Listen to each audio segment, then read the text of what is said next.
அனைத்து நல் உள்ளங்களுக்கும் புகழ் மீடியாவின் அன்பு வணக்கங்கள். இன்னைக்கு நாம ஒரு சிறப்பான நீதி கதையை பற்றி தெரிந்து கொள்ள போறோங்க. சோழாபுரம் என்னும் ஊரில் ராமு என்பவர் ஒருவர் வாழ்ந்து வந்தார். அவரை அவ்வூர் மக்கள் அனைவரும் முட்டாள் என்றே கூறுவார்கள். அந்த ஊர் மக்கள் அனைவருக்கும் ராமு ஒரு விளையாட்டு பொருளாகவே இருப்பான். அவனிடம் உடைகளை கொடுத்து அணிய வர சொன்னால் காலில் அணிய வேண்டிய துணியை மேல் உடம்பிலும் மேல் சட்டையை காலிலும் அணிந்து வருவான். யார் அவனை அந்த நிலையில் பார்த்தாலும் சிரித்து விடுவார்கள். அந்த ஊருக்கு விருந்தினர் யார் வந்தாலும் முதலில் ராமுவை வரவழைத்து, இவனை போன்ற முட்டாள் உங்கள் ஊரில் உண்டா என்று கேட்பார்கள். ஒரு நாள் குமார் என்பவர் வீட்டிற்கு வெளியூரிலிருந்து அவரது நண்பர் சக்தி பண்டிகைக்கு வந்திருந்தார். பின்னர் குமார், இந்த ஊரில் முட்டாள் ஒருவன் இருக்கிறான், அவனை வரவழைத்தால் நமக்கு நேரம் கடப்பதே தெரியாது என்றார். உடனே அவனை வரவழைக்க ஆள் அனுப்பினான். சிறிது நேரத்திற்குள் அந்த முட்டாள் ராமு அங்கு வந்து சேர்ந்தான். குமார் அவனிடம் தன் 2 கைகளையும் நீட்டி, நன்றாக பார், ஒரு கையில் 5 ரூபாய் நாணயம் உள்ளது, மற்றொன்றில் 1 ரூபாய் நாணயம் உள்ளது, உனக்கு எது வேண்டுமோ அதை எடுத்துக்கொள் என்றான். ராமு 2 கைகளையும் மாறி மாறி பார்த்தான். 1 ரூபாய் பெரிய காசு என்று சொல்லிக்கொண்டே 1 ரூபாய் நாணயத்தை எடுத்துக்கொண்டான். பின்னர் குமார் அவரது நண்பர் சக்தியிடம், இவனை போன்ற முட்டாளை நீ பார்த்ததுண்டா? 1 ரூபாயை விட 5 ரூபாய் எவ்வளவு மதிப்புள்ளது?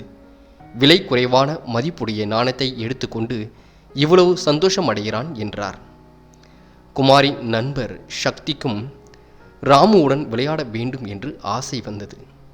தன் 2 கைகளையும் அவன் முன் நீட்டி, வலது கையில் வைர மோதிரம் உள்ளது, இடது கையில் வெறும் 50 பைசா உள்ளது, ஏதாவது ஒன்றை எடுத்துக்கொள் என்றார் சக்தி. ராமு 2 கைகளையும் மாறி மாறி பார்த்து சற்று நேரம் சிந்தித்தான். அவன் இறுதியாக 50 பைசாவைத்தான் எடுத்தான். குமார் தன் நண்பரிடம், நீங்கள் ராமுவிடம் பேசிக் கொண்டிருங்கள், எனக்கு வேலை இருக்கிறது என்று உள்ளே சென்று விட்டார். பிறகு சக்தி ராமுவிடம், நீ ஏன் முட்டாள்தனமாக நடந்து கொள்கிறாய்? அதிக விலை மதிப்புடைய வைர மோதிரத்தை விட்டுவிட்டு வெறும் 50 பைசாவை எடுத்துக்கொண்டாயே, இனியாவது சிந்தித்து அறிவுள்ளவனாக நடந்து கொள் என்று அறிவுரை கூறினார். ராமுவோ, ஐயா, நான் மிக குறைந்த மதிப்புடைய நாணயங்களையே எடுக்கிறேன். எல்லோரும் என்னை முட்டாள் என்று நினைத்து என்னிடம் நாணயங்கள் உள்ள கைகளை நீட்டுகின்றனர். இதிலேயே எனக்கு ஒரு நாளில் 4 அல்லது 5 ரூபாய் கிடைக்கின்றது. நீங்கள் சொல்வது போல ஒரே ஒரு நாள் விலை குறைவான நாணயத்தை எடுக்காமல் அதிக மதிப்புடைய நாணயத்தை நான் எடுத்துக்கொண்டால் அதன் பிறகு யாரும் என்னிடம் கையை நீட்டி விளையாட மாட்டார்கள் என்றான். இதை கேட்ட சக்தி வியந்து போனார். இந்த கதையின் நீதி என்னவென்றால், ஒருவரின் வெளி தோற்றத்தை பார்த்து அவர்களை எளிதில் நிர்ணயிக்கக்கூடாது என்பதே. யாரையும் முட்டாள் என்று எண்ணுவது மிகவும் தவறு.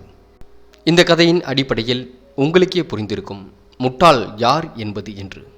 நண்பர்களே, இது போன்ற அற்புதமான நீதி கதைகளை நாம் தெரிந்து கொள்வதற்கு புகழ் மீடியா சேனலை சப்ஸ்கிரைப் செய்து கொள்ளுங்கள். நன்றி. தேங்க்யூ ஃபார் வாட்சிங்.